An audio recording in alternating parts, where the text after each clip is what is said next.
এই রান্নাঘরে বাঘ যাচ্ছে এবং বাঘের রান্নাঘরে এই মানুষজন যাচ্ছে। এই খোঁজটাই যেন আমাদের কাজ করতে আরো উদ্বুদ্ধ করেছে।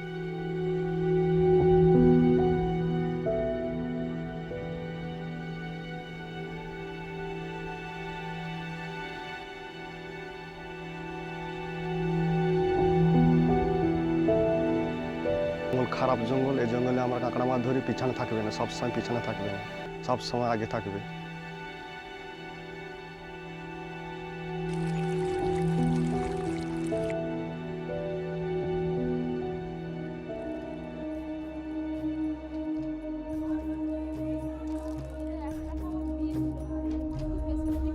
জঙ্গলের ভিতরে বাঘ যখন ডেকে উঠেছে অনেক দূর গিয়েলাম এরকম চালতে লাগবে। আর আমার ছেলে তখন নৌকুর খেলে ও মা ও মা ও মা নৌকু খোলো বাঘ আসছে।